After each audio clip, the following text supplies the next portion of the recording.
Welcome to Death by Dragons for a very special battle report. For I am today in the house of socially distanced Mr. Matthew James. Hello.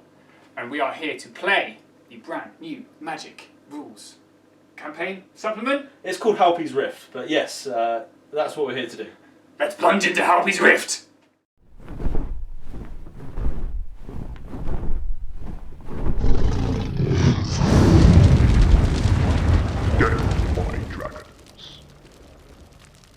Cool, so Matt, tell us about Halpi's Rift. What am I here to do?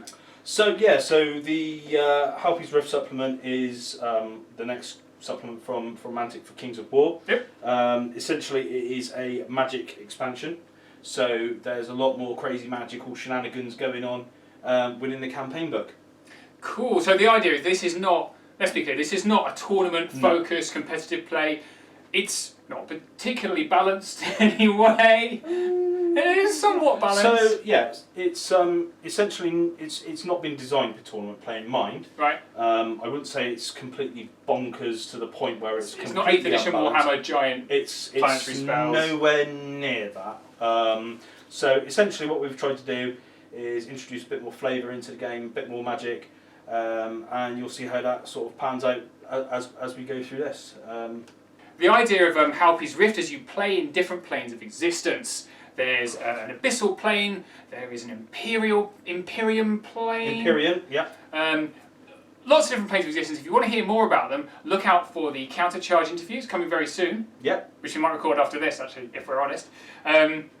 So today we are playing in the Astral Plane, which is like an overarching plane, and the benefit of that is you can use the rules from all the different planes of existence. Yeah, so as Steve just touched on there, essentially the fluff of the campaign is that something has happened within the world of Panithor, and it has sparked a lot of magic entering the world, and some of that is to do with different planes. So there is the material plane, which is the Panithor we know and love. Yep. There is the abyssal plane, yep, which is we'll be fighting in the abyss. There is the ethereal plane, which is sort of spooky sort of Night Stalker land, and there is the Imperium plane, which is sort of heavenly and all the boring ones. Yeah. So all the boring ones, and then you've got the Astral Plane, which is, as Steve said, the sort of the all-encompassing one. And I've designed it as like the final boss, if you like, of the game. So you will play through the planes, and then in the Astral Plane, it's the big final battle. Yep. It's 3,000 points and up. And there's a lot more stuff you can take, and you can take any of the stuff from any of the other planes. Right. You can also take up to 50% allies, which I was going to do because I didn't think I had enough Ratkin. Turns out I've got about 4,000 points of Ratkin. I don't know how that's happened. So actually, I've just bought I've gone way in. I've bought every upgrade, every unit I can. I've got both my mutant rat fiends. It's going to be mental. And you have bought. I've bought 3 dwarfs. 3 dwarfs on the table here. I was going to also do more than 50%. Yeah. Oh, sorry, 50% allies. Because this is a 3,000 point game taking place in the Astral Plane, yep, which is the prerequisite to taking 50% allies. But we've decided to go all Mantic today. All Mantic! So my Kingdoms of Men are not going to be helping my dwarfs out, and my 3 dwarfs are going to be fighting on their own. Just dwarves on their own, which is slightly annoying because I took Phalanx on loads of shit because I know that he is Mr. Cavalry, and I'm like, I'm putting Phalanx on to screw him up. He's got 2 regiments of procs. 2 troops of procs. 2 troops of procs. Even worse. So that was like 30 points wasted anyway. So we've got some of the new magic items, we've got some of the special bits of terrain, we'll talk about those in a bit. Yep.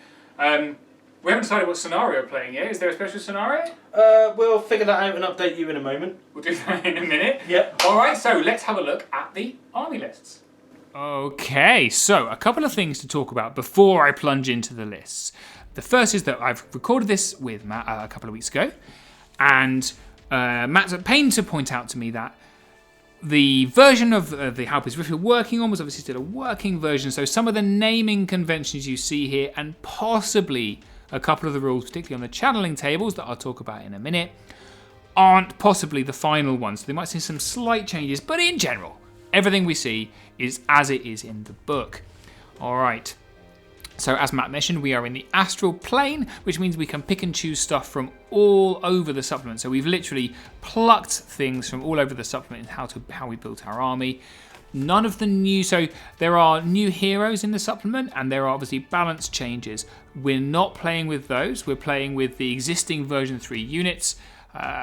So, you know, don't look at this and think, well, nothing's changed. Nothing's changed because of that. We are playing with the new artifacts. And we're playing with the channeling tables. So channeling tables is one of the big changes in Halpi's Rift. What happens is at the beginning of every turn, you roll a dice on a specific table. So depending on the plane you're in, the Imperium plane will have an Imperium table, the Abyssal plane will have an Abyssal plane, so on and so forth. And they'll have various effects. Because it's the Astral plane, we could choose a table. So Matt chose the Imperium plane, which is the lawful kind of good Elohi type plane. I chose the Abyssal plane, because it's more kind of themed with my army. I felt those kind of damaging effects. So you'll see that happen shortly. We talk about a lot of the other rules as we're going through, particularly things like terrain, but let's look at the lists. So this is my Ratkin list. 3,000 points of Ratkin. I literally threw the kitchen sink at it. So I've got a horde of warriors, just the one horde. They've got plague pots and the staying stone, because I had 5 points left over at the end. So plague pots giving them that one turn in snare and stealthy. And they've got a new item, which is the Banner of Eternal Darkness. This is something I've drawn out of the Etheric Plane, which is kind of like Night Stalker-y type plane. And as you won't imagine, this banner gives this unit Mind Thirst, which I think is pretty cool. And then we've got 2 hordes of shock troops, both of which have got plague pots and both of which have got heavy halberds. And I've been reasonably outspoken elsewhere in saying that heavy halberds aren't worth it. They're worth it if you've got 3,000 points, might as well. Plus, I did kind of expect lots of cavalry, didn't get them. Never mind. So that's my hordes of shock troops. I've got 3 troops of claw shots. I've got 2 troops of hack paws.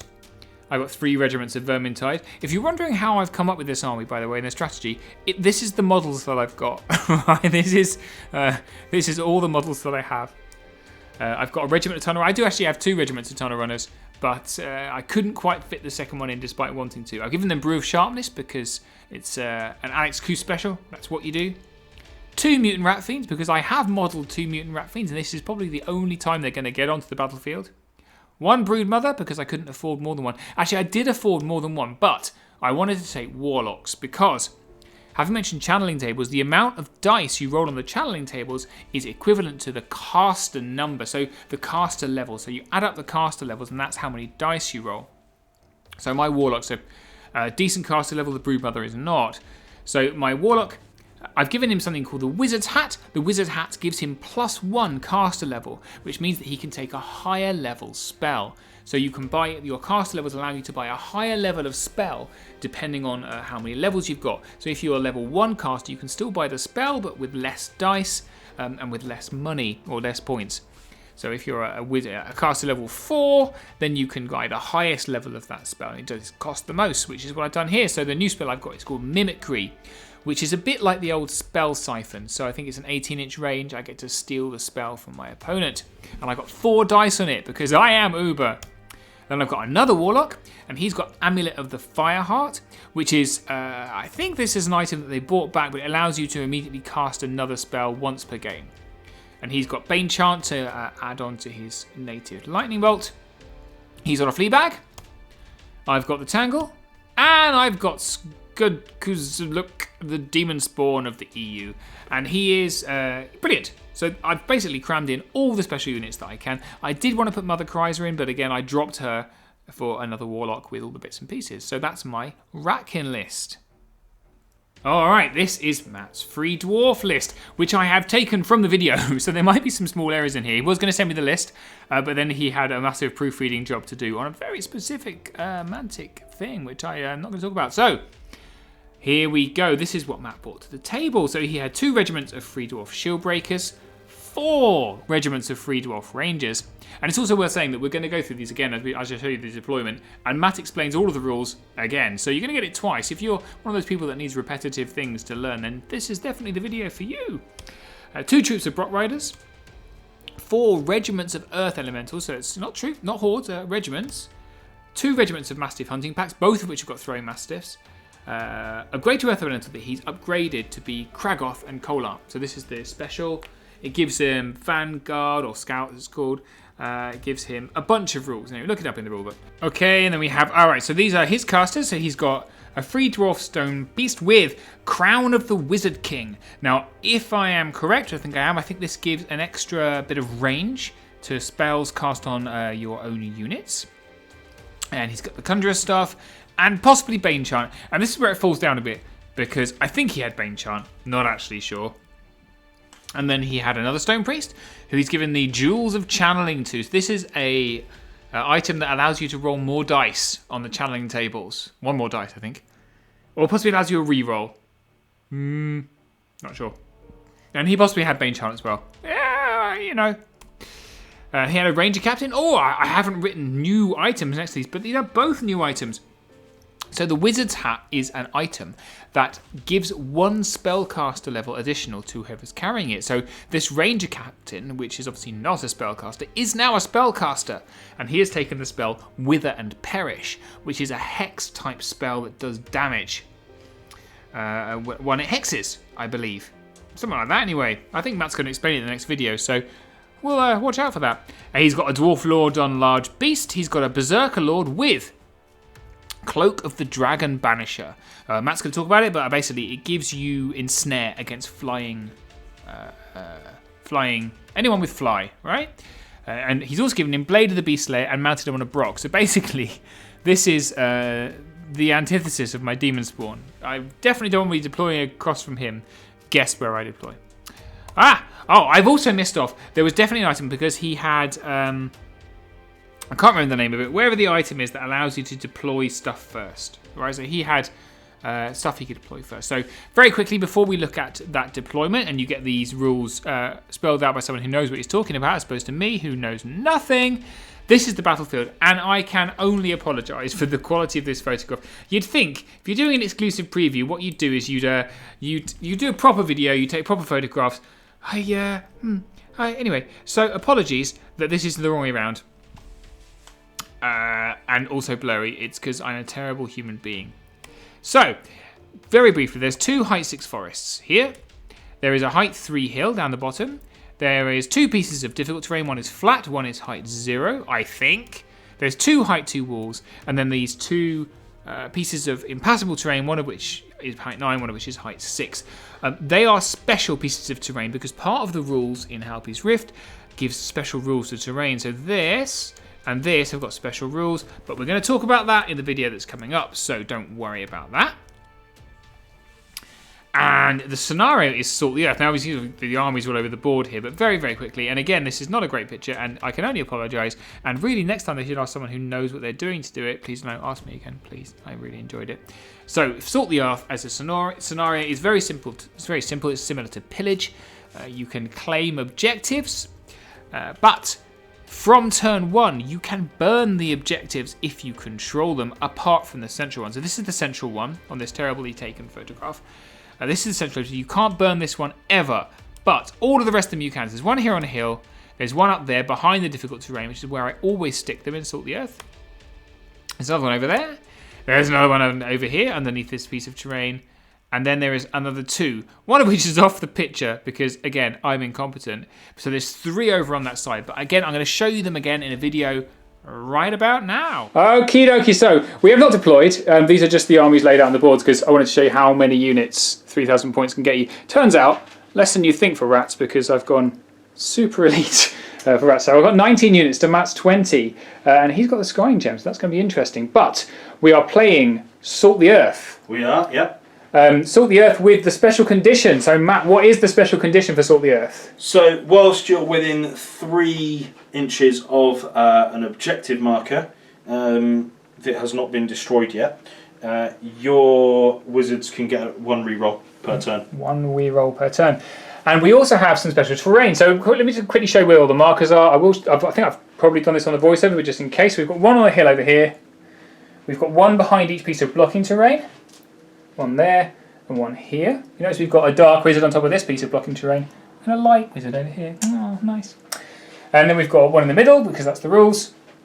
And then we have 3 on this side. So that is where we will be playing. So the 2 pieces of blocking terrain we have are, you can identify in the Magic Supplement any piece of terrain.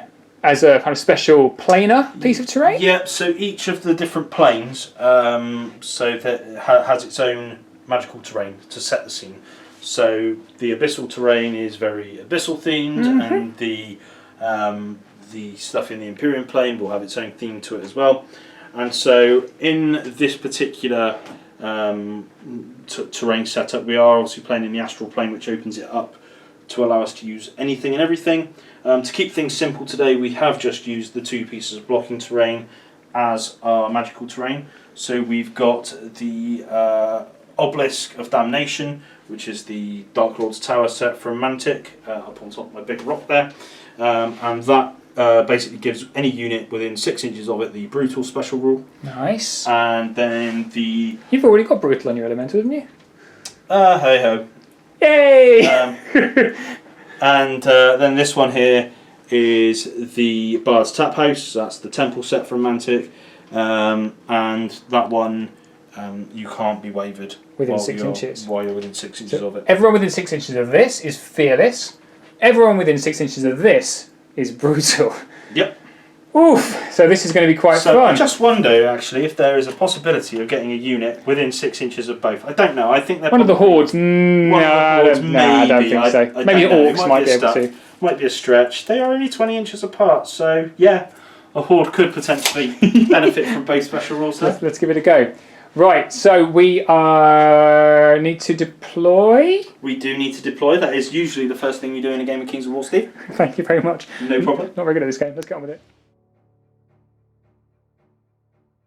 Matt, I can't believe you'd say that about Rob Bertman. Oh, we're filming. Right. Okay, he's a nice guy. Why would you believe that, Steve? That's definitely what he said. What are you saying about Rob? Nah, short. Right, so we have deployed. I love you, Rob.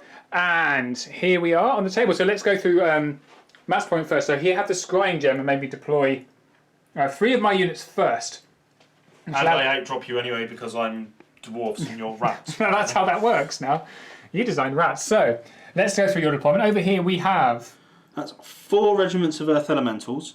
Just in a line. Yeah, just in a line. I've built a wall. And behind that wall you have I'm going to make you pay for it. Yeah.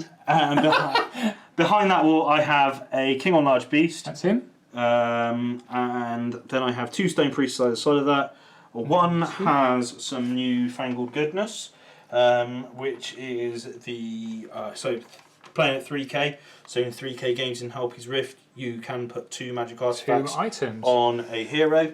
And so I've taken advantage of that and put the Crown of the Wizard King, which is a new item which adds a bit of range to my spells targeting friendly units. Yep. And I've also got the Conjurer's Staff, which gives me a reroll. Lovely. And the other Stone Priest has, I think, the Wizard's Hat. No, the other Stone Priest has the Jewels of Channeling, which allow me to re-roll on channeling tables, which we'll cover in a minute. Yes. Then I've got another hero here with 2 magical artifacts. Yep. He has the Cloak of the Dragon Banisher. Now, the Cloak of the Dragon Banisher is kind of exactly what it says on the tin, really. It effectively grants him Ensnare versus flying units. And it's a heroic artifact. Like this one. Yeah, like that one. And he also has the Blade of the Beast Slayer. So that might be a nice little matchup for me if I can engineer it. This guy's terrified. And then we've got 2 regiments of shield breakers sat behind the line there, ready to pounce. In the middle here, nothing fancy. We've just got the 4 regiments of rangers. Ranger. Yep. Spam army. Not a spam army. We've got the Mastiffs here. We've got some Brock Riders. You got the lad there in the middle? That's my Ranger Captain. He has got the Wizarding Hat, which effectively makes him a level 1 spellcaster. Nice. We'll cover what spellcaster levels do in just a moment. But it effectively lets him cast spells or take spells from the new supplement. And he has taken one which is like weakness, but it causes a bit of damage too, and it's called Wither and Perish. Wither and Perish. Yeah. I like that. It's good. And then we over here, so on top of this token, we've got another Mastiff Hunting Pack. We do. Both the Mastiff Hunting Packs, by the way, do have throwing dogs, so just to let you Then over here we have this Steel Behemoth model, which is actually being used as Kragoth. Kragoth. Seeing as in the fluff, Kragoth is an earth elemental that's been mechanised. So see, we're themed, right? I guess that kind of works. Inside the armour is definitely Kragoth. Need to break table in. Right. Yes. Well, he's actually inside that barrel. That's that's all that's left. That's all that's left. And then we've got another Brock Troop there. Now the Brock Troop, they have 3,000 points of dwarves. Lovely. 3 dwarfs. 3 dwarves, that's right. None of this Imperial rubbish. Okie dokie. So then facing off against them. So thinking about the line. So all the objectives are over here. Well, 3 of them are, with the one in the middle. And there's one behind that token. So that's why Matt has heavily weighted this side. I have got 3 claw shot troops here, which is kind of handy against all this defense 6 because they're pretty much the only thing that can damage it. Then I have the first horde of shock troops. That is a Tangle, and that is my demon. Next to the demon, I have got a little Vermintide sitting on a token, and that's my mounted wizard. Now, my mounted wizard has got Fireheart, Amulet of the Fireheart, so you can cast 2 spells, and he's just got Bane Chant added on. That is my other horde of shock troops with Pointless Phalanx, because there's no cavalry. With Vermintide behind them, I have 2 Mutant Rat Fiends. Behind them is a Broodmother. And there is my other Warlock who has got the cool spell that allows... So he's got the Wizard Hat as well, which puts him to Spellcaster level 3, the highest Spellcaster level, which means I can take spells at a higher level with more dice. So I've taken a spell called... Remind me what it's called? Magical Mimicry. Magical Mimicry, which allows me to steal spells from other casters and immediately cast them on 1 success. It was in Clash of Kings 2019 called Spell Siphon, if people remember that. Right. We brought it back for the campaign. Cool. It seemed to fit. And I've got 4 dice on that, which is gross. And then I've got 2 troops of Hackpaws, a regiment of Tunnel Runners with Sharpness, and over there is my Horde of Warriors with Vermintide behind it. Now, the Horde of Warriors has got an item from the Ethereal Plane, which gives them Mind Thirst. Yes, it's called the Banner of Eternal Darkness. Banner of Eternal Darkness. However, they are facing off against a bloody great big elemental and some Brock Riders, so they're probably going to die. And that is 3,000 points of rats, which is less rats than you might imagine. But that's because I took all the items, because I could. Hooray! Okay, we are into turn 1 now. Just to be clear, I started to record like everything we were doing, like recording all of the movement, and I thought I'd just fast forward 2 bits, and I realised that nobody wants to sit through 2.5 hours of actual gameplay. It's bad enough on Universal Battle, but you know, I'm assuming you're here because you want to know about the magic supplement. So what I've done, I've fast forwarded through most of this bits of video for turn 1 and leaving the bits that are about the new rules, and then I'm switching back to kind of my standard photograph, drawing it, talk about it for the rest of it. And there's not much dice rolling in this battle report. There are we tend to come in once the dice rolling has been done to talk about what damage there is and maybe do some nerve rolls. And I'll talk more about the tactics and then the impact of the supplement on gameplay. I hope that's okay. If you don't like it, it's too late. Recorded it already. Move on with your life. All right. Hopefully you can see us there. So Matt's just done his scout move. So he scouted forward his troops. His regiments of rangers, and Kragoth has scattered forward as well. Now we're going to roll for first turn. I'm probably going to fast forward you. Oh. Roll a 2. What do you want? 5. I would like to go first. Okay. Pretend handshake. So, first thing is to roll on your channeling table. Channeling table rolls. Right, so we are going to roll on channeling tables. You're using the Abyssal, right? I'm using the Abyssal channeling table, so I'm going to superimpose it on the screen about here, so you can see what I'm rolling on. So I have got a total of spellcaster level 3, 4, 5, 6 in my army. What you do is you basically roll a number of dice on the table equal to the number of levels, spellcaster levels that you have. So you've got like 7 spellcaster levels or something there, 3, 4, right? 5, 6. 6. Okay, it caps at 4 at 3,000 points. Okay. Anything below 3,000 points and it caps at 3. Okay. And normally if you're playing below 3,000 points you only get to pick one of the results. As we're playing Astral Plane, we're playing a bigger game, it doesn't cap at 3, it caps at 4 between 3,000 and 4,000 points. Yep. And you get to pick 2 of the results that you roll. Gotcha. So I'm rolling on the Each Abyssal result plane. can only be picked once, but you can play multiple results on a single unit. Got it? Okay, so let's see what I've got. So I've rolled 3 1s and a 4. So you've got 1 and 4 to pick from. I'm going to pick 1 and 4 if that's okay. So I get brutal, which is useless in this turn, and I get can target enemy. So fire of the 4th circle may only target a unit that is not engaged in melee. That's my whole army. Immediately takes D3 points of damage, no nerve test. So, brilliant.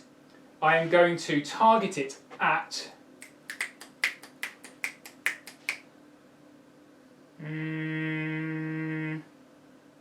So I've got a choice. I can do one of the Brocs over here to try and even up this fight a little bit, or one of the Earth Elementals and hope that I shoot them off. So I'm going to choose the Earth Elementals on the left. Yep, okay. And they take 1 point of damage. 1 point of damage. Take it. Let me get some... 1 point of damage against defense 6 is good. Alright then, that's my channeling rolls. And I'll give Brutal to my Broodmother, just because I can. Cool. Alright then, let's get on with it. Now there's not a lot of interest that happens here, but what is interesting, on the left hand side I move my Demon Spawn just sideways because I'm very aware that he's got that kind of anti-flyer hero, and also one of the results on his channeling table that you'll see soon is that any one of his individuals can get speed 10 fly for a turn, so that would be unpleasant to get that into my Demon Spawn. Everything else just kind of moves forwards. The horde in the middle, I have put my Plague Bots on, but it's moved right in front of 4 regiments of Rangers. So that's going to be interesting to see what that does. I did really think about moving right into the front of the gun line, but there's not a lot else I can do. Alright, that's my movement. Let's roll some dice, Mother Hubbards! Hello. So we're going to do some shooting. I am going to shoot. So I didn't actually bother checking whether I could see them or not. I just assumed I could. And look at that, I can. Those dudes. Oh yeah, they're the ones that can reach. So I'm going to lightning bolt these guys from him. Yep, shouldn't be any cover there, I don't think. I think there's a little bit, but we'll pretend there isn't because I'm not really good at movement. So lightning bolt 5 from him. So 4s, and then shoot the 4, so 3s. Yeah. So we have got a decent roll, so 3, 2 damage on those Rangers. And then we are going to lightning bolt from this lad onto your little Mastiffs. Oh, that's definitely cover. Amazingly, this one isn't. Okay. Yeah. So again, 5. That's 3 again. 2s. 2 damage onto the Mastiffs. Okay.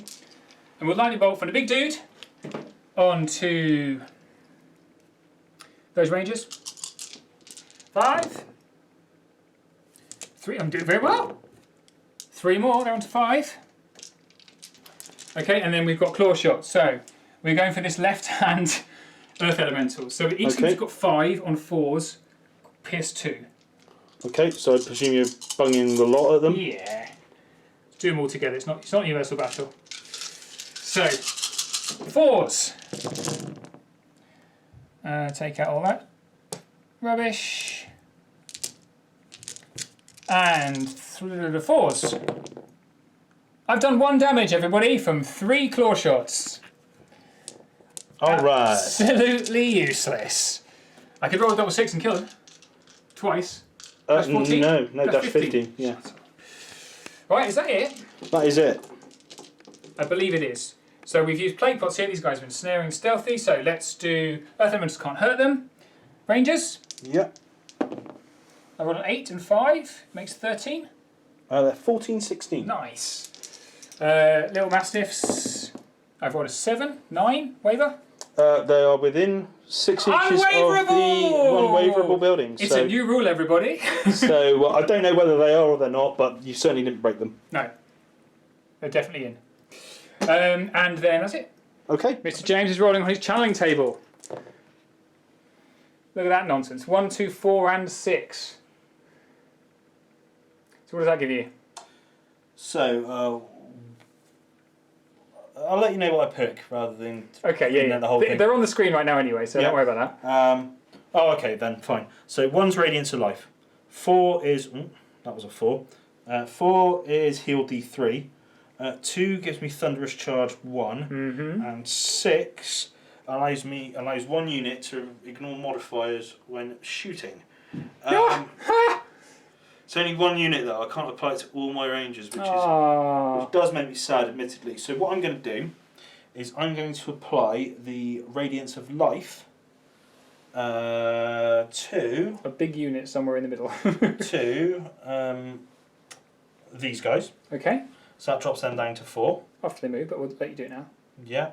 We'll do it now anyway. And I'll use the 4 for healing D3 as well. Unbelievable. Puts them down to 1. 1 damage. I'm not looking forward to this. I should do some damage when I get into combat. Okay. So movement. Get on with it. Yeah. Okay, so just to give you more of an idea, we switch back to screenshots rather than just showing a fast-forwarded version of me pushing things around a table.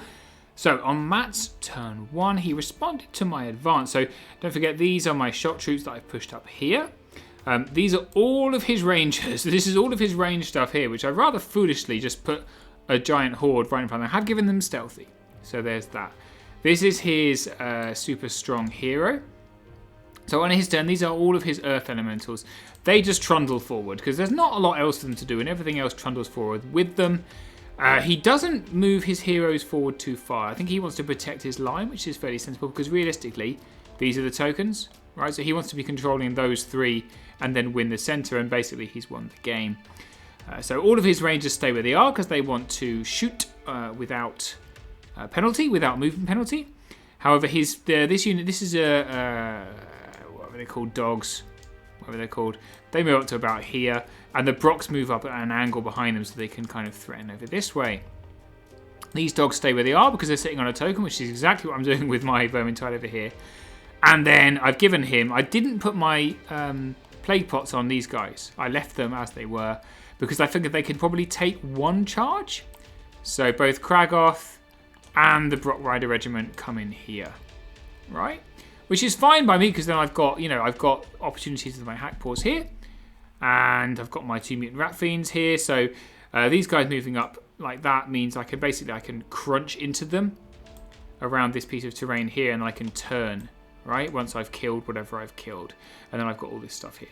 This wall is a worry. I'm hoping that my claw shots down here can chip away at some of these regiments of earth elementals, because otherwise I have a problem because they're fairly indomitable when I don't have a great deal of hitting power in my army. So that was turn 1. So what I normally do in my battle reports is we then film all of the dice rolls and show you all that kind of stuff, and so you get a bit of an idea of how the game is swinging.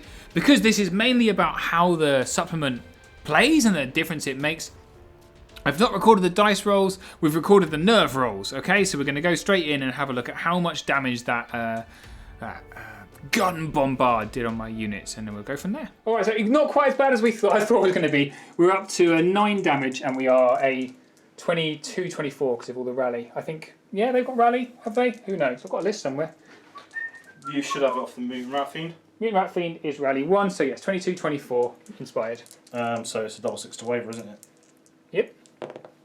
Whoa! Wow! We're okay. So 9 damage on them.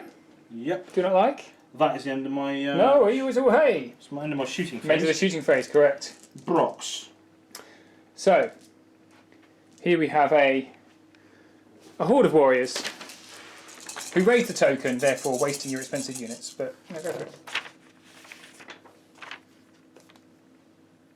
Okay, piercing one, crushing one, thunderous one, sorry. So their defense 4, so 3s. Yep.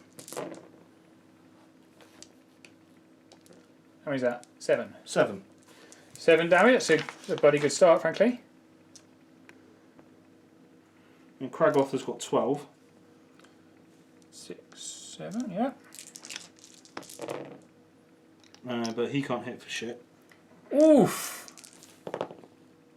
But they do convert to damage. So 3 they're more. 10.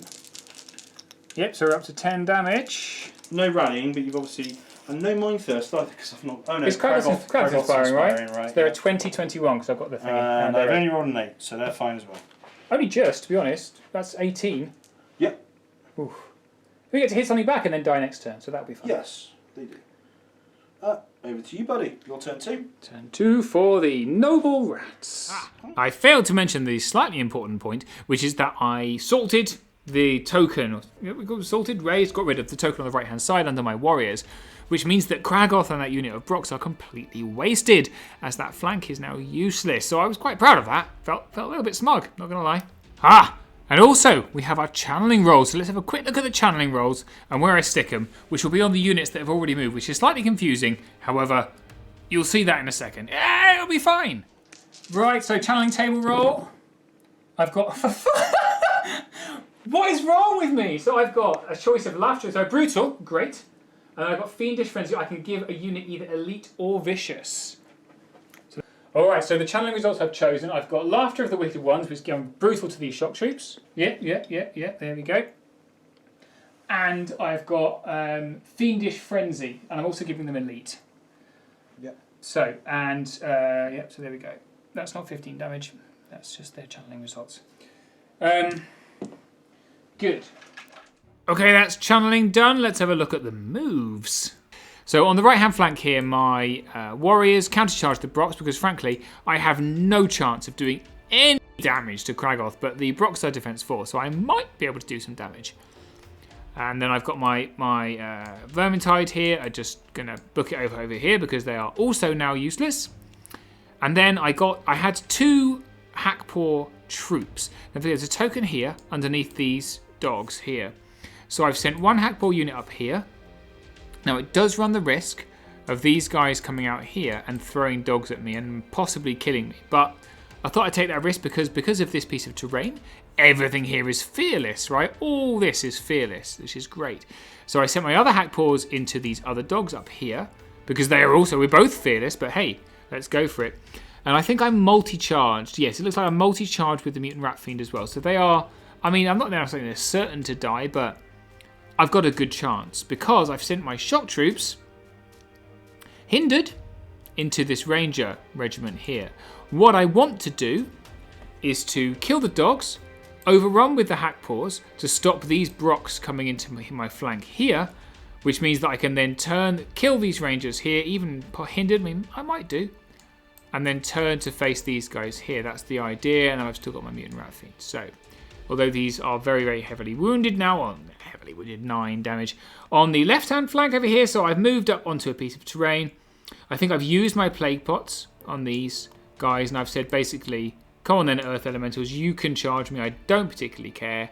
I'm still hiding my Demon, because I'm still scared of this guy here, who's got the item that gives him Ensnare. And I've got my Claw Shots, because I'm still hoping I'll do more than 1 point of damage to Earth Elementals, but let's see about that.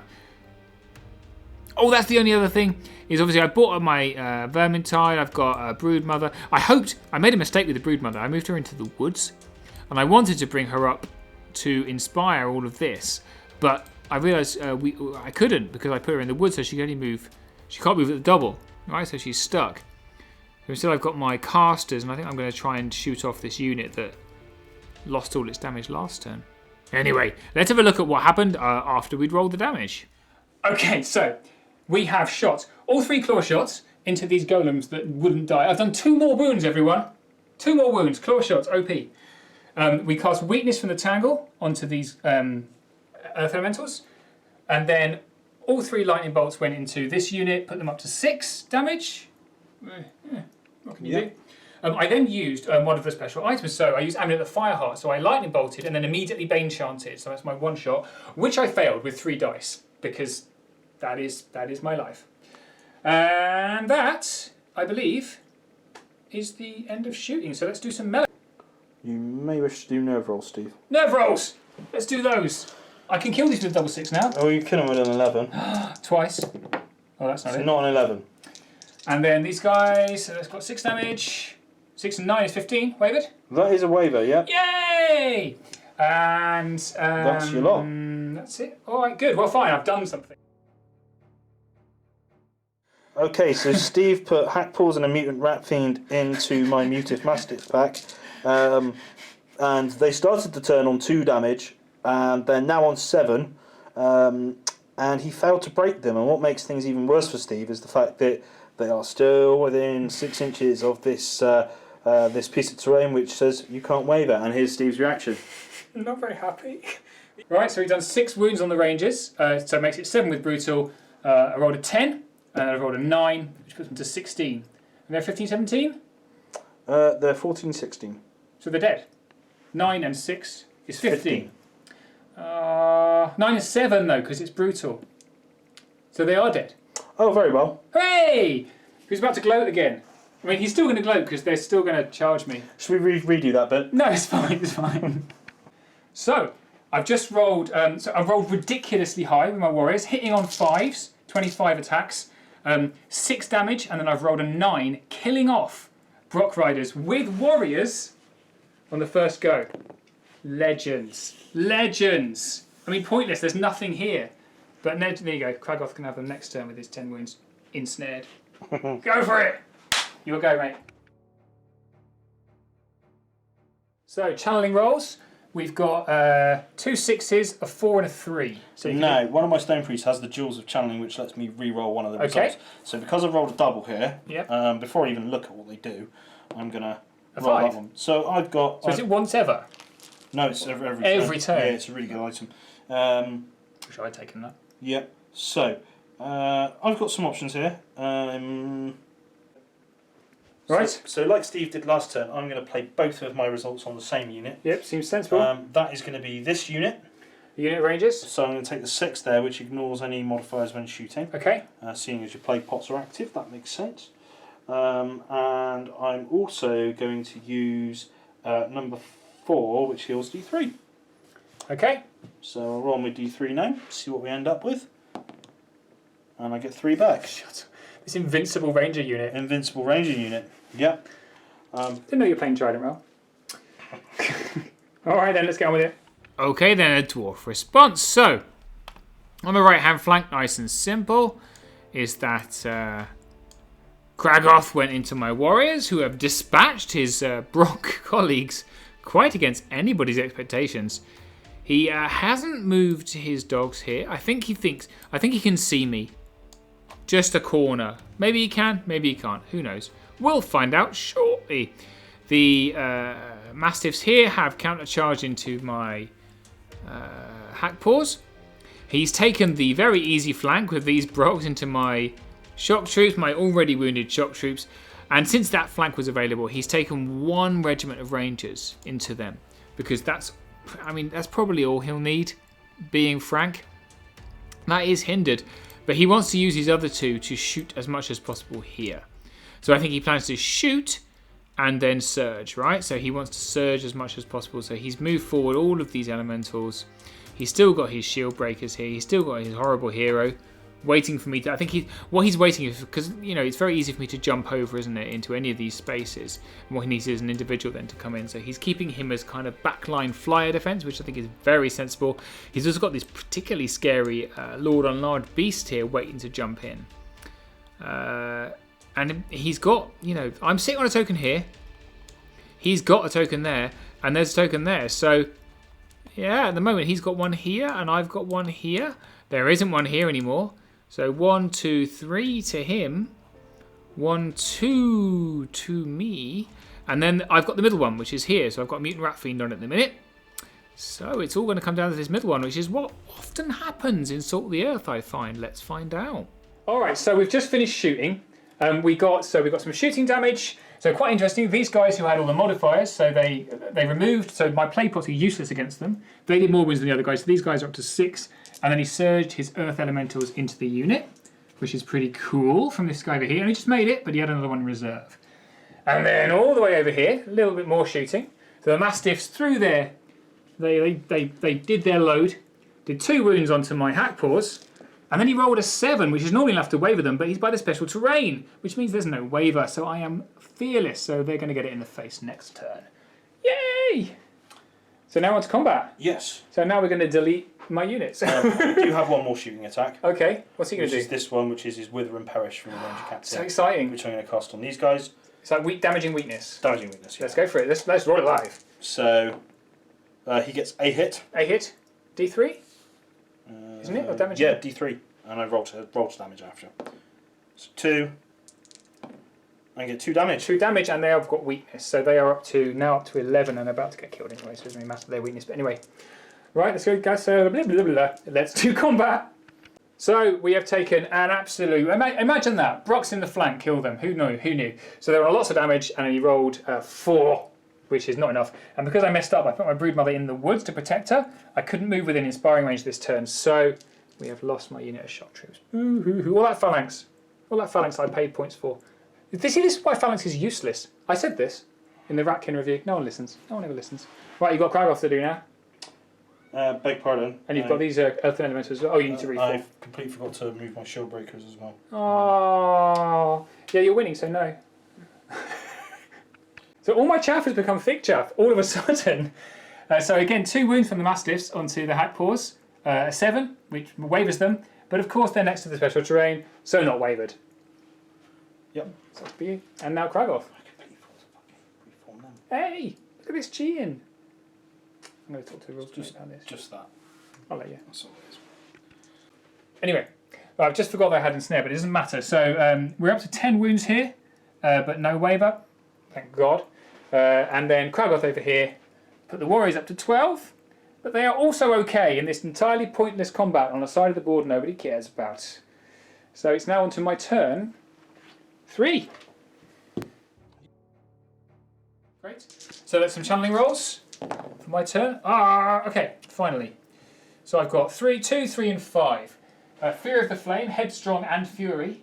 Don't really need that.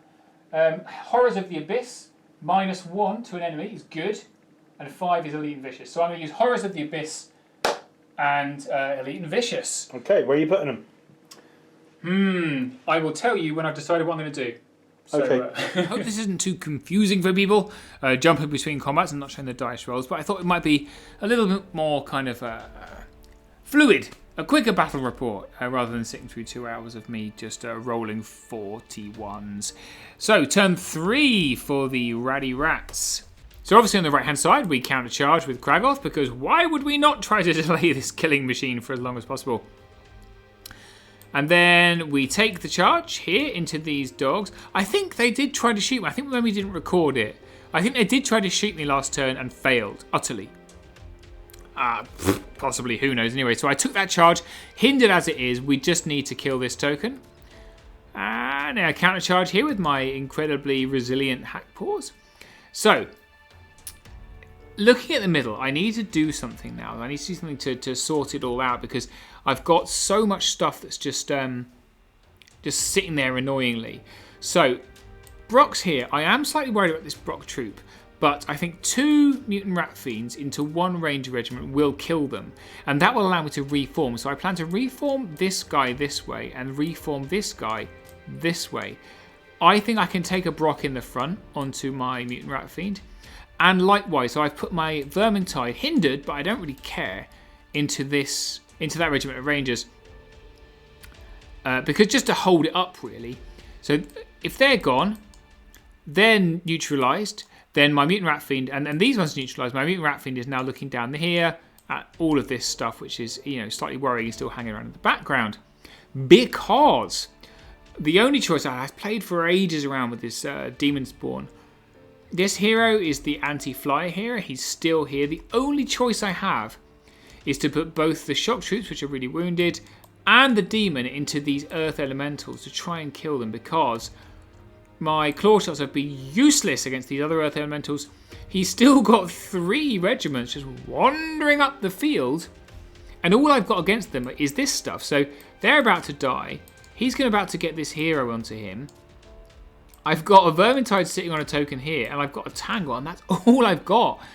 It's not good on this side of the board. So I really need to sort something out, because I've got a token here. So I'm probably going to burn this token here, which is fine. There's a token under them which I can't touch, and there's a token here. So really I need to kind of tempt him over, and then try and maybe sneak something onto the token to get rid of it. Yeah, there you go. Anyway, enough tactics. Who cares about that nonsense? Everything's brutal. Let's go in. Demon Spawn brutal. Should be brutal in the first place. Right, so I've replied. So I just for the sheer spite of it, we put Elite on this claw shot and -1 nerve to that unit. I just really want to kill them now. It's become very personal. Very personal. Despite the fact he's got loads of really powerful characters. My demon's going to get it next turn. But it's looking a bit nicer over the rest of the board. Right, let's do some shooting. All right, so so the elite was pointless, and everything else fluffed. They're up to 5 wounds with brutal, or -1, whatever it is. Yeah. They're on 5, so it's a 9 needed. I brought a 4. And you don't get them. Just die! And then the Rangers are on 6 as well. Again, 6 again. Oh! 17. They are inspired by the Ranger Captain. 9. Plus 6. 15, they're wavered. Yay! Right, so we have killed the Earth Elementals. Thank God. Only just, but Shock Troops pulled it off. Thanks to a handy Bane shot. I will reform that lot in a minute. We've killed the Rangers. So 2 mutant rat fiends unsurprisingly killed stuff, and we're going to reform like so. The Pooches are dead as well. Killed the Pooches, and I think we will probably overrun with them. 3. Boop. So you have to kill my Brox. Your Brox have to kill me, brother. What was that for? Something was wavered. Who cares? It was weakness on the Shock Troops that died. Sure. These guys, we reached waver, but stupid item, which works so well for me now. It's going to be a little plaff off here, and we managed 1 wound onto Kragoth, who is going to eliminate these warriors. But I'm quite happy about this side of the table because that's an expensive unit that's out. So now I have to decide what to do with the reforms here, because I have got a very nasty situation, which is a individual hero who is specially designed to kill flyers, who is within charge range of my flyer. So I just have to measure his speed. 16 charge range. So he's well within. I can't get out even with anything, even if I back up. He is very, very buggered. So I'll stop filming and you'll see how Steve reformed when we come back. So this is how I reformed. It's not terribly exciting how I reformed, but basically I just backed the demon up a little bit so that what I didn't want was the ability for him to double charge the demon with Earth Elementals and the hero, right? He's going to have to send something in. So I backed him up because it got him out of 8 of these guys. So the shield breakers couldn't come in, but the hero still can, assuming the shield breakers move out of the way. I am a little bit opening myself up to, I think, a triple charge on the shock troops, or possibly a quad charge on our shock troops. I don't think that's a flank. I think it's a triple charge to the front, right? But secretly, don't tell anyone. I'm hoping he leaves like a stone piece something behind because the Tangler is nimble, and I want the Tangle to come around. I want him to triple charge into my shock troops, get everything over here, and forget about this token. Secret stuff, right? So I can get something. I've got 3 claw shots to come down here. So anyway, so let's have a look at the channeling rolls for Matt's turn now. So we are rolling on the channeling table for Imperial. Oh, wow. 2, 2, 2, and a 3. Well, I'll re-roll one of the 2s because I've got the item. So I've got 2, 6. 3, and 6. Okay. So Thunderous Charge +1, Hammer of Measured Force, and what's the 6th one? I can't read that. The 6th one ignores modifiers when shooting. Ah, nice. Well, that's pretty useless for you now. So Yes. We'll see what Matt does in a minute. Aha! I've worked out why I'm getting confused. It's because we're rolling the channeling results and then deciding what to do, and then he's moving, and then I'm reporting on what he's done after he's moved, which makes it very confusing to video edit, let me tell you. Probably more confusing for you to watch, but hey, we're both here together, so let's just move on forwards. So this is what he's done in his movement phase. So all 3, as I'd hoped, Earth Elementals have come for. Now, I say, yeah, so he's got 1 Earth Elemental there, 1 Earth Elemental there, and 1 Earth Elemental. Right, so I failed, I think. I failed. Ooh. I think I failed to get Earth Element, my demon out of range of being charged by Earth Elementals. He's got an Earth Elemental and the hero into the demon spawn. He's got 2 Earth Elementals and his King on Large Beast into the front of my shot troops. But look! He's left his Stone Priest here, so I'm not sure I'll be able to get a nimble charge this turn, but it very much depends how he reforms with these guys if they die, so that's kind of interesting. Then I've got my little Vermintide here, so he's flanked with 1 Rangers. These are the wavered Rangers, and these Rangers gone in the front. He sent in the little hero. Weird. Oh, is that the hero? I can't actually see on the screen. I think rather than charge my guy here, I think he's into a mutant rat fiend, but I'll have to have a look on the video in a minute because I can't actually remember what he did there, but it looks like he has... The Brocs have gone into the hack paws. That's a very big arrow. The little dogs here have countercharged my hack paws here. And the pointless combat of all pointlessness carries on here. By the way, I do have a unit of tunnel runners, which has been just edging forwards this way. So on turn 4, I might actually get to hit something with them, given they're a hugely expensive unit. Let's find out. So channeling wise, this is not looking great for me. They've got this defense 6, so these golems have now got... I forgot, I've got Host Shadow Beast. Okay, what does that do? It adds 2 attacks for every success I get. Okay. That's And I've got the Conjurer's Staff. Okay, go for it. Yay! Way! He's got an extra 2 attacks. So he's on 9 attacks. So this lad's got an extra... Where is he? Here he is. A King on Large Beast with extra 2 attacks. We failed with the damaging weakness from this guy onto my mutant rat fiend. We have got a shed lad. We've got Thunderous Charge onto these golems here. Which have gone into the demon, and everything else has gone into the shock troops, who are already on 10 wounds, so that's not looking very nice. Yeah. Poop. Damn.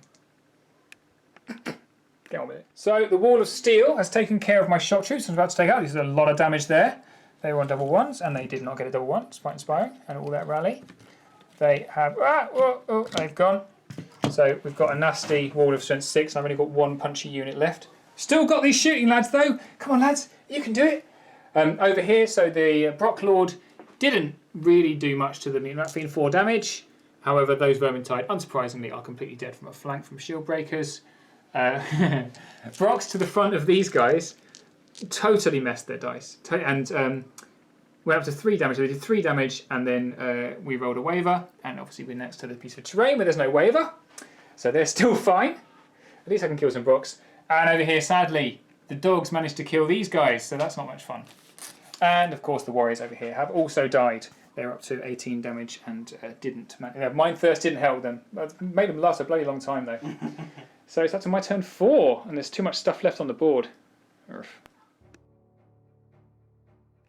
Channeling rolls. Get something good. I've started moving already because we forgot. So I've got a 1, 3, 4 and 6. Got all the options. All the options. So I've well, apart from 2. Yeah, 1, 3, 4 and 6. Brutal. -1 to waiver.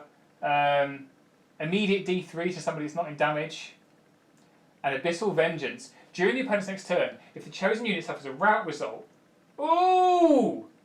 Ooh! Yeah, it's a mini crystal pendant. What's going to die? Nothing! I'm in a really strong position. This is the thing about channeling tables, Steve. Sometimes you get what you want, sometimes you don't. Alright, we'll have to think about that and we'll come back to you. Alright, turn 4 for me. So, I didn't show you some of the reforms that happened here. So these, obviously there was a warrior unit that was like that. Alright?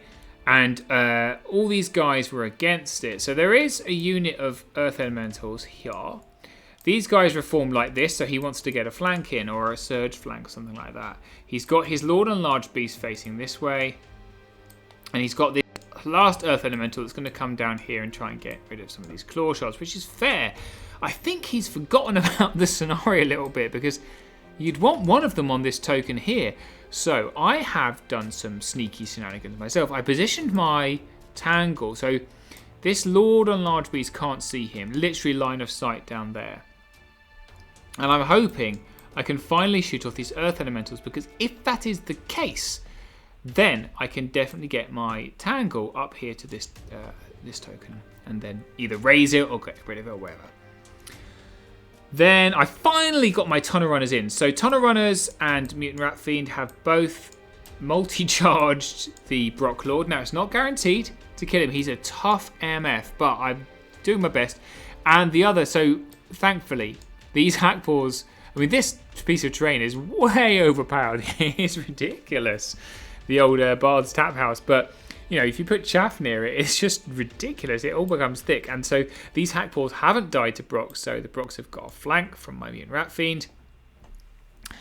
And so the hope here is that I can kill them and then get over here to get this token or get rid of that unit. But if he's got a brain, which he has because he's Matt James, he will burn that token. I've got this guy, but he's not going. He's very slow. He's maybe getting like 3 or 4 turns, maybe turn 6 or 7. So my Vermintide is just coming down this way to sit on this token here. And these Vermintide, so I've moved them up a little bit. So you see, they were like yay.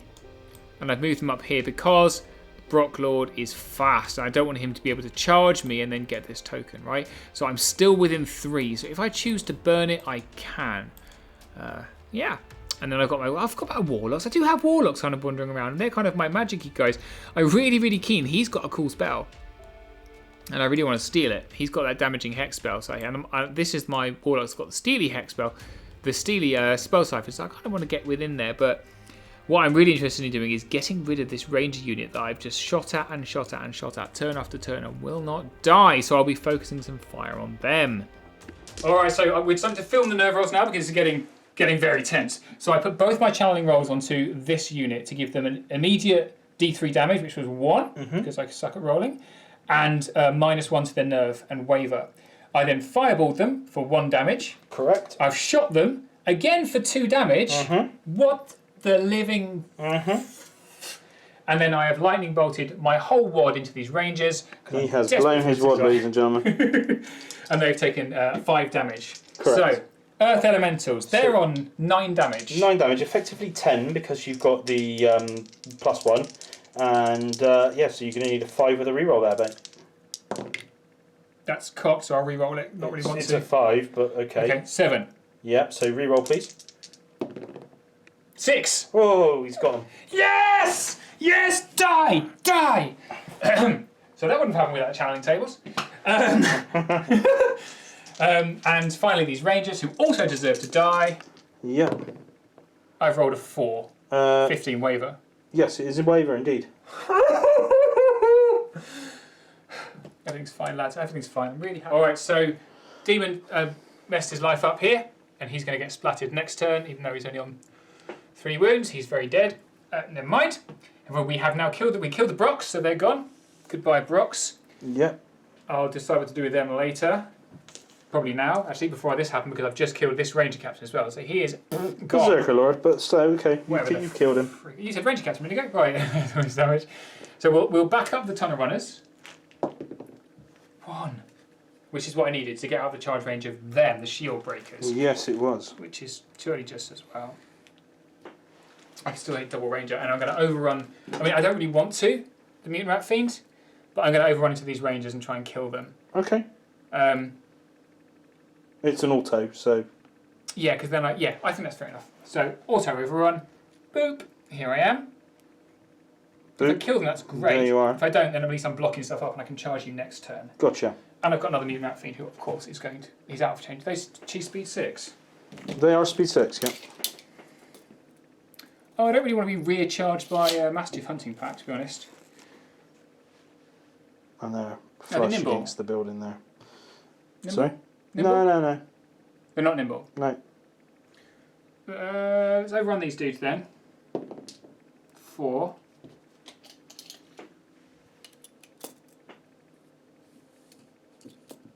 To there. That solves my problem. Because then he can just turn like that. So you'd be flashing them, right? So it's a rear, so they can't get in. Okay. Happier with that.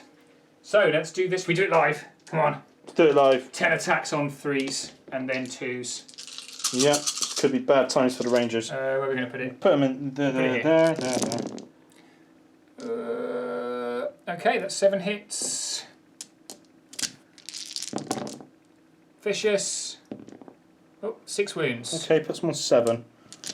7, so 8 to kill. Twice. Yeah? Yep. That is an 11. Behave yourself. And here we go. A double 1. A double 1. A double 1. Perfect. Okay, brilliant. Okay, right, so it's your turn. Oh, is it only turn 4? Yes. Jesus. Imperium challenge table. 1154. So I re-roll the 1, get another 1. Okay, cool. Radiance of Life. We'll be back in a moment. Radiance of Life, heal D3, and fly. You got to fly finally. Have nothing to use it on. An individual to fly. This guy can fly. Look. Great. So the mighty Mr. James has decided that he's got 2 pretty damaged units here. The ranger unit that just won't die, he did his Radiance of Life on, and then he healed 3 wounds off the guys that the Mutant Rat Fiend had just smashed. So there we go. That's now feeling slightly better. Probably still going to die. But what decides how to move? Token-wise, we still have a token here, a token here, and one in the middle, and that's it now. And that one. Oh, and that's the one. Oh, I forgot to burn. Forgot to burn it, lads! Burn it if you want. I'm going to hold on to it. Okay. Alright, I hope you're keeping up with this because I know that I'm showing the channeling rolls sometimes after we've moved and sometimes before we moved. So the channeling rolls are done at the beginning of the turn and then you decide and then you move your units. Right, and I apologize. You know, obviously this was the first time we were both playing and recording this, so some leeway. I think we forgot to do them one time, so you know that's probably why they're a little bit out of sync. But this time I've done it right, brilliant. As we hit the bottom of turn 4. So what's Matt done? So interestingly, he's put his. There was some shimmy shammering on the left here because he's got all these tokens, right?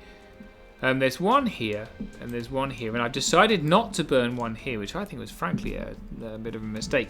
He's got his Earth Elementals here, and I think he plans to surge into the flank of my Tangle, which seems good, but I think I might be able to survive it, because if I do survive that, boop, I can then just move at the double forwards and burn a token. Yay! So I'm kind of hopeful I do.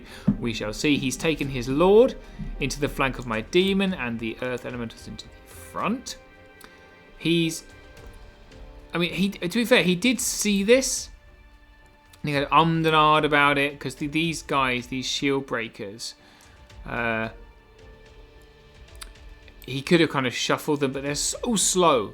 Actually, what he thought he needed was some support down here and actually to hold this token. Then he's taken the other shield breakers into this Mutant Rat Fiend and some Rangers into the flank of it. No, sorry, the Rangers in the front, shield breakers in the flank, which is worse, isn't it? He's no choice but to take his dogs into the flank of these Hack Paws, which are probably going to finally die. And here he is. Come on, keep up, fella. You're not going to be here for quite a few turns. So that's where we are. So we've just done the shooting. So unsurprisingly, the 1-inch surge came off. He then immediately rolled a Bane Chant, which he failed. Yep. I am going to try Host Shadow Beast on him though. Okay, go for it. I don't remember. Oh, add his. No! I've got the Conjurer's staff. Go for it. So Come on. One. Oh, no extra attacks. No extra attacks. So I'm only getting the 14. Only the 14 attacks in the flanks on 3s and 2s. Yeah. 3s and 2s. 2s, good God. Oh dear. So Matt's abandoned this token here. I've probably just talked about it in a voiceover. It's not important. Move on. And we've got a weakness onto this Mutant Rat Fiend. It's going to die anyway, but he took an extra 2 wounds from that weakness because it's the special weakness. So I'm imagining that instead of a pointy wizard's hat, well maybe my Ranger Captain does have a pointy wizard's hat, but it's enchanting his crossbow. Is that what it is, making him special? Yeah. Not that the model even has a crossbow. No, but you know, hey. We'll go with it. Yeah. It's thematic. Are we doing now? Are we doing combat? Yes. All right, we'll come back in a minute. So we've done a minor fluff, I suppose. We did rubbish wounds from the elementals and slightly rubbish wounds from your dude on that thing. King on Large Beast? Yep. He's up to 10. Large Beast. You need a 9 twice to kill him. Okay. And that's not a 5. a 9. He's feeling very good. He's feeling lovely. There's a reason I spent ages modelling this guy. And it's because I don't have a life. Come on, you can kill a Mutant Rat Fiend, at least. Well, I'm not going to do him yet. What are we doing now, Mastiffs? Tangle. Tangle! This is really important. So we've got Earth Elementals in the flank of a Tangle, because if he doesn't get him, I'm getting that token next turn. I'm taking it away from you. So, you want to do some live rolling? Come on in. Yeah, let's do it. Hindered 5s. So 5s. So some 5s.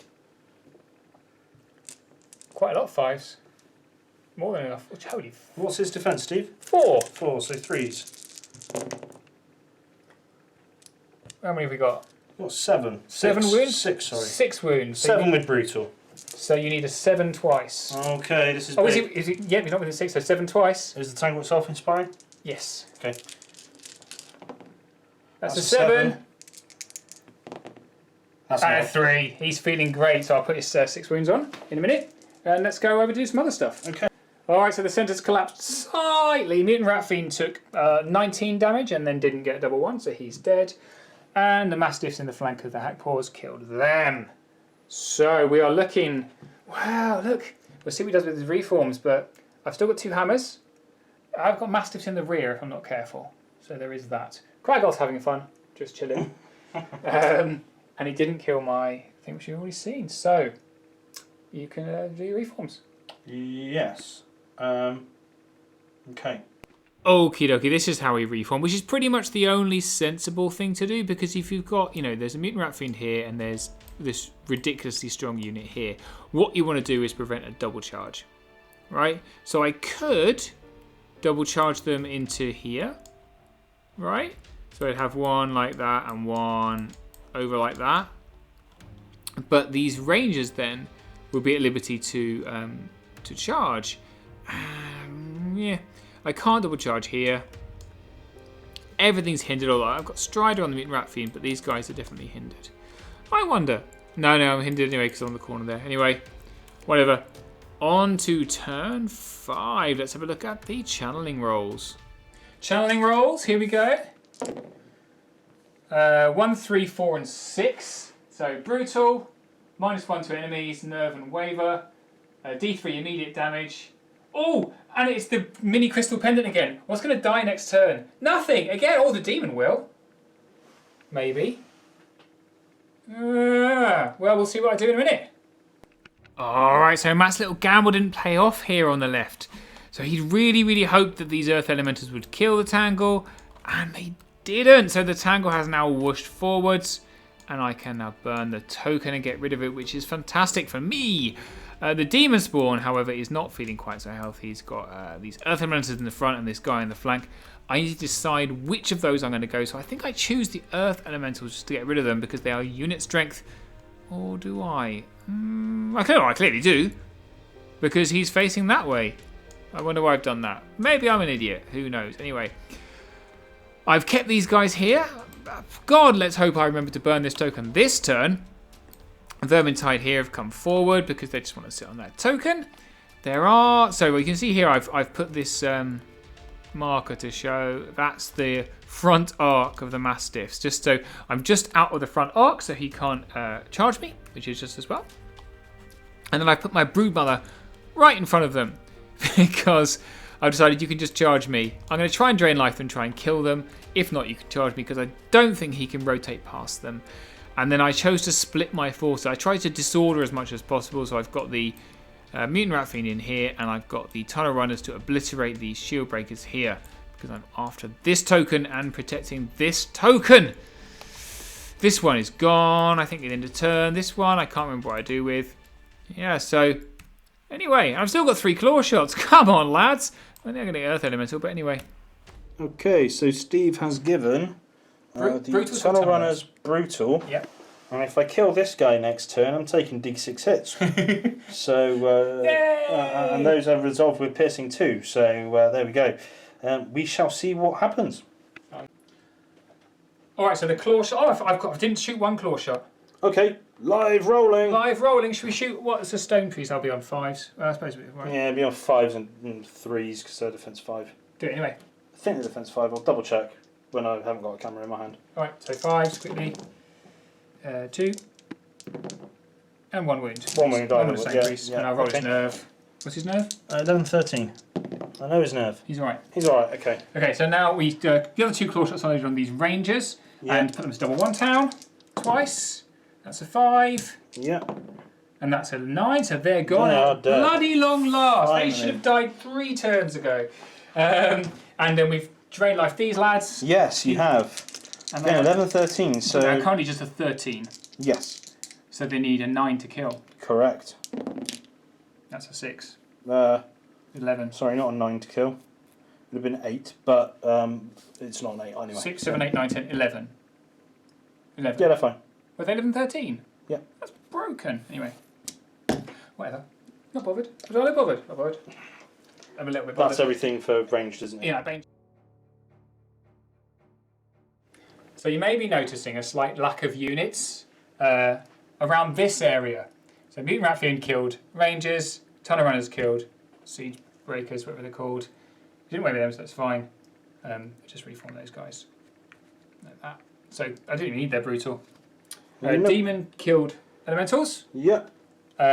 However, he is probably going to get killed by a dude. And then I'm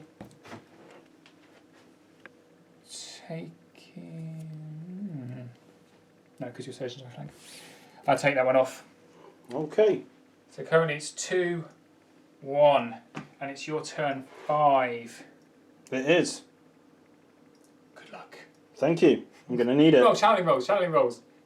I'll do them. So here we go for the channeling rolls. All the 5s, reroll one of them. Get a 4. I can 1, heal, 4 and 5. so I can heal something, but nothing's on any damage anymore, apart from Kragoth, who's all the way here.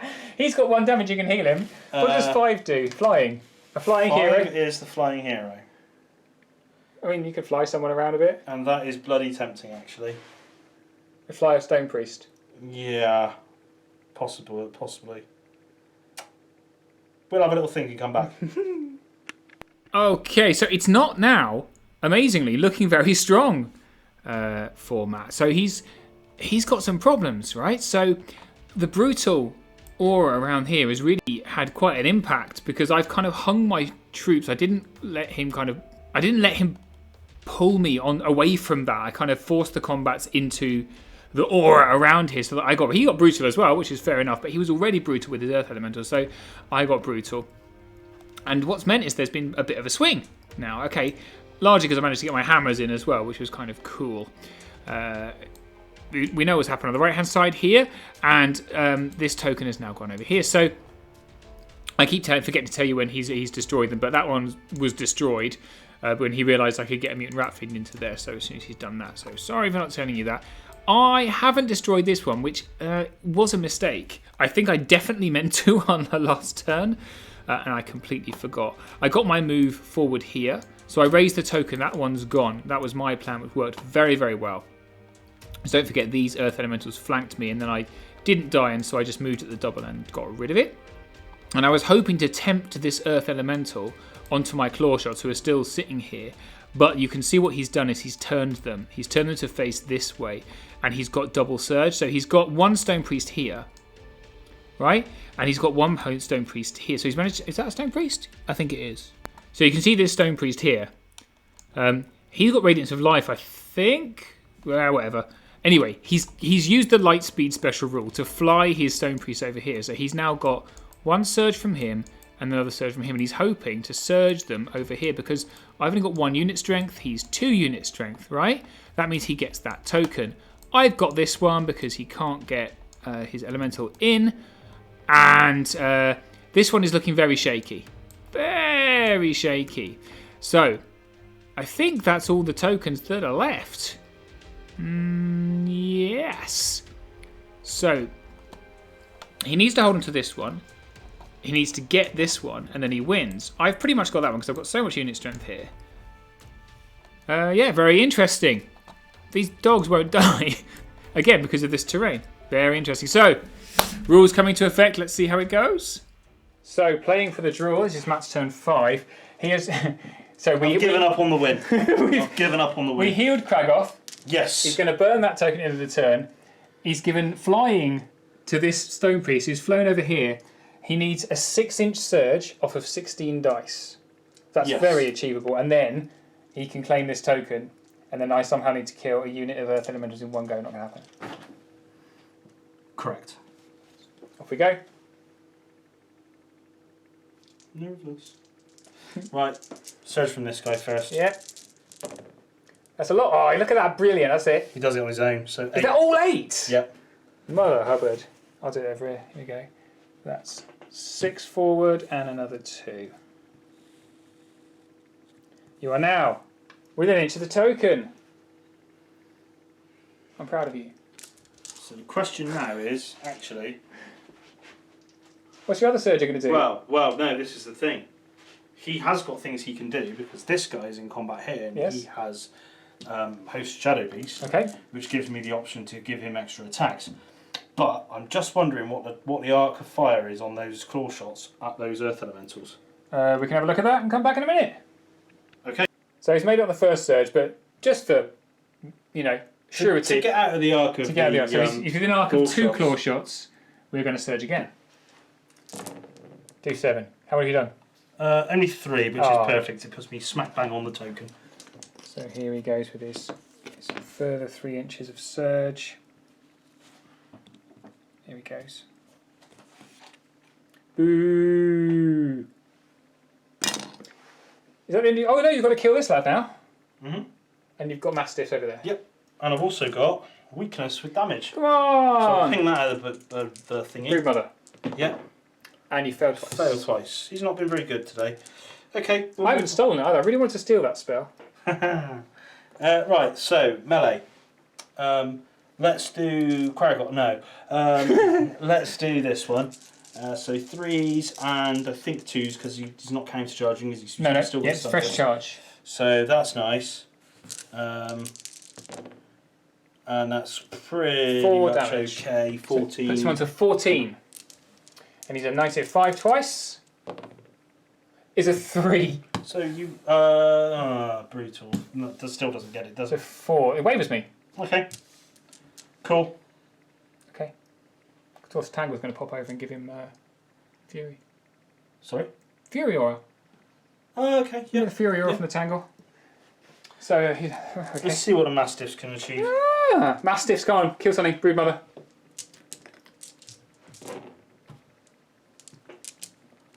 No crushing. 2 damage. Defense 5, 2 damage. So she's on 2. And she's fine. Okay. Oh dear. Turn 6. Channeling rolls. 1, 3, and 4. So we've got brutal, -1 to an enemy's waver, and then immediate damage. So I'll have a think about that, and then we'll get on with the game. Alright, on to turn 6, which I quite amusingly thought was the end of the game because I'd forgotten that I went first. Anyway, there you go. So I'm kind of... If you imagine me playing through this turn, imagine me playing through it thinking, well, if we get a turn 7, because I didn't realise Matt still had his turn to play. Anyway, so for a recap, we've got a token here, a token right here, and the central token here. Okay, so I sent my Mutant Rat Fiend into this unit of shield breakers. And I needed to break them to get that token. I then sent the Tangle into the Lord on the Beast because that means that the Demon Spawn here gets Fury and can counterattack. And then I turned all 3 of my claw shots and moved them in case there was a turn 7. Essentially, I can't get this token. So I've also I turned this vermin. The vermin type was like that. Oh no, it wasn't. It was like that. So I essentially turned it and shuffled it sideways. He can still surge into me, but I'm not sure that he will. Because he doesn't need to. Essentially, he's on a token, he's defense 6, nothing's going to hurt him. He's dash 15 or something. These guys, they shoot okay, but they punch like sissies. So I'd have to kill them all. I've still got my cat. I've missed telling you about my magicians, really, which is a shame, because they are, they're pretty good. Jumping around, whoa, they're jumping around. But essentially, I've moved them around here, and I think I'm going to try and get rid of some of these stone priests. There's a stone priest here. There's a stone priest. I think that's pretty much at this point all I can do with them. Or I could Bane Chant. And then with my tunnel runners, I think this is the front. Yeah, that's the front. So I've turned them essentially because we've still got Kragoth still trundling his way across the field. And if there is a turn 7, he is going to come in. And then he needs to be chargeable because he can come in and he can flame off my Vermintide. So I needed this unit really as unit strength on the central token because he's still got his dogs as well here. Broodmother's gone back in to try and get rid of them. Yeah, so that's pretty much all I could do. At this point, I'm kind of looking at this going, oh god, I've lost. Unexpectedly, I've lost because unless this Mutant Rat Fiend can kill these shield breakers in one. If he kills them in one, then I have won. 2-1. And if not, then I have lost. Because I think that's all the tokens there are. I haven't actually watched the video for this turn yet. Very exciting. We're finding out together, aren't we? My memory is terrible. Alright, the end of turn 6. So, Fluff rolls somewhat here. So he was on 7 or 8, 6, 8. He survived. 8 damage, he survived. He definitely cocked up. Mutant Rat Fiend, 5 damage. No wave, no nothing. Brood Mummy over here, totally cocked up. 1 damage. Rolled another rubbish nerve roll, and they're within the range, so they're still fine. End of turn 6, it's a draw. Because Matt has 2 unit strength on the objective. I have a turn, Steve. Oh shit! You went I thought it was the end first. of turn 6. No, I have a turn. Yeah, he has a turn. Yeah. So he has to kill these guys with Krakoth's breath attack to win. Okay. No? There's some other shit going on, but okay. Does anyone know why I keep thinking it's a draw? I just said it's a draw, right? How come it's a draw? Oh, I know why. Right, because there was a token here, right? But his shield breakers weren't in range of it. So when I charged my Mutant Rat Fiend in, I deleted it. Which may or may not have been a mistake. Because actually, if I'd have kept it there... Oh, no, because he... Yeah, no, that's right. He's obviously not within 3, because I've deleted it. So I reckon if I'd have stayed there, I don't think the shield breakers could kill a Mutant Rat Fiend. I think I've just deleted it out of hope. Or stupidity. I forced a draw when it could have been a win. What a fool. Anyway, let's have a look at his channeling rolls. So last channeling table, here we go. 2 5s, a 3 and a 4. So that's 2 flies. I'll reroll the fly. 2, 3, 4 and 5. Okay. You've got Thunderous Charge, Hammer Measure Force, Heal D3 and Flying Hero of Doom. We'll be using the Flying Hero of Doom. Flying Hero of Doom! On a Stone Priest, I assume? No, on a Range Captain. This chap. Because then it's not just Kragoth's breath weapon, is it? Is he going to shoot? Can he shoot? He's got the weakness that does damage. Yay! Here we go. Here we go. Let's see what happens. And I'm going to come around to your side of the board and have a look at what shenanigans I can. Well, he's obviously going to surge these elementals into something. I might not. We'll see. I might not. I need to stop saying stuff like, well, you're obviously going to, because actually they never do what I think they're going to do. So what he actually did was he turned his Earth Elementals around. Like so. Looking at it, bit of a shonky turn, Matt James. Look where they were here. If he'd have turned them around, they'd been the tokens there in front of them. They'd have been more like that. I'm just saying, shonky movement. Anyway, he's turned them like yay. So they are facing the Vermintide here. And the reason he has done this is because there's a measuring thing you can see here. You can see the edge of the token poking out here. That is more than 3 inches. So even if I charge my claw shots into him, I'm not going to be able to get unit strength onto the token. I think that's what he's done anyway. And then up here, so you can see the little king dude here. He's probably going to kill my Rat Fiend, because why would you not? Maybe the Bane Chant or Host Shadow Beast off this guy. Which I realised right at the end of the battle report, I forgot to put into the army list at the front. Matt has now, through this recording, sent me the army list, and I can see the full army list. However, I'm too lazy to go back and edit that part of the video, because I'm recording this as I go along. You know what? You just cannot get the quality. Shield Breakers are going to countercharge Mutant Rat Fiend. And then up here, so we have, as noted, the flying Ranger Captain has flown round here. And I think he's going to cast Damaging Weakness and then Fiery Breath onto them. However, I mean, really, I don't think it's going to do much because I've still got my, what are they called, Tunnel Runners within 3 there. So, yep, that was Matt's turn 6. Okay, so we've got 2 units shooting my poor, innocent 911, uninspired, no rallying, beautiful little Vermintide. Correct. Rude. And I've flown the Ranger Captain using the channeling table, so that he's got line of sight to cast the weakness that does damage as well. What did you do with the other one? The other one was basically pissing in the wind. All right. Because I got to have Thunderous Charge when everything's in melee or not worth bothering with. And also I had Hammer of Measured Force for ranged attacks and melee, but again, everything's on better than a 4-up. So yeah, it wasn't a very good channeling phase, but there we go. I got the one that could potentially win me the game. So, here we go to win. So Kragoth. Oh wow. Kragoth has knocked it for having been useless the entire game. Steve, you spoke too soon, mate. You only did 2 damage. The defense 3. Yeah. Oh, okay. Oh, 2 damage. Yeah. Kragoth, you useless hunk of junk. Ranger Captain, pull it out of the bag. 2 hits. 2 hits. Blast D3. 2, 4. 4. 3s. 3 more. 5. They're on 5. 5. 5 damage, 6, 7, 8, 9, 10, 11. 6 to kill once. Oh, what have we got? After all that. Okay. Right, on to melee then. Okay. So, demon has died. Boom! What am I going to do with him? We'll sort out my reform in a minute. Yeah, Mutant Rat Fiend's fine.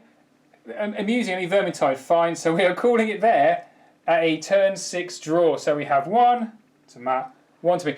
Another small note is that we cast Host Shadow Beast for the 2 extra attacks he needed. Yep. To smash Just to the polish demon. that guy off. Yeah, what a fun game. So not many dwarfs survived, but enough survived to claim a token. Look at my attrition. Ratkin. Although to be fair, I've got a lot of points and not many units here, so it's probably quite even on that front. But yeah. Talon survived, they never survive. It's good. Good times. Right, we'll do a wrap up. So there you go. It was a draw. So apologies for my slightly incompetent narration. Obviously, my tunnel runners weren't in range, so there was a lot more tension there than perhaps I portrayed in that voiceover. If he'd have killed those Vermintide, he would have won. A 1-0. However, I held on. My noble little tiny weeny rats held on. Good for them. But yeah, really good, close game. Lots of fun to play.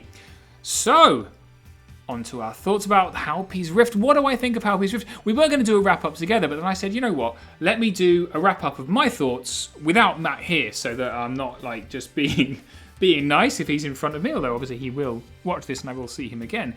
So I thought it was really fun. It's not massive changes to the game. What you've got is some scenarios, and I'm bearing in mind we played in the Astral Plane. So in the book there are these 4 or 5 planes. And the intention is, I think, that you kind of play your way through the planes. The planes are seeping into the fabric of Panathor, which means that around the Halpi mountains you can find yourself playing in each plane of existence. So the idea is you play your way through the planes, and I think that's a better way to do it because you kind of get to grips with what each of the planes means. So when you get to kind of your big final battle in the Astral Plane, you know which bits you want to pluck from each of the planes for that big final battle, your big 3,000-4,000 point battle, and you can kind of bring the most devastating things that synergize with your army to create kind of ridiculous combinations. Obviously we were just going in, I was going in blind. Matt's played a few times before, wrote the damn thing. So I just kind of picked and chose the things that I thought would be quite fun, and it was good fun. The channeling tables, it feels a little bit more fiddly because you have to remember to do channeling and you have to remember the little rules, but actually it adds quite a lot of drama. You saw how much drama because those invincible chaff around that item and the various people flying around the place and all that kind of stuff was really cool. So I'm very much looking forward to this. It's mostly, we haven't had much of a tournament scene, so I'm expecting there's not going to be a lot of balancing info. There's a podcast coming up on Countercharge about the balancing changes, and there has just been published a podcast all about Halpi's Rift, so if you want to hear in a little bit more detail about the other planes and how it works, if you thought, this is a bit confusing, Steve, you just jabbered on mindlessly and showed me loads of videos and I don't know what's going on, cool. Go and check out the Countercharge podcast. It will explain things very clearly. In any case, I hope you enjoyed the video, and we will see you next time on Death by Dragons. Thanks for watching.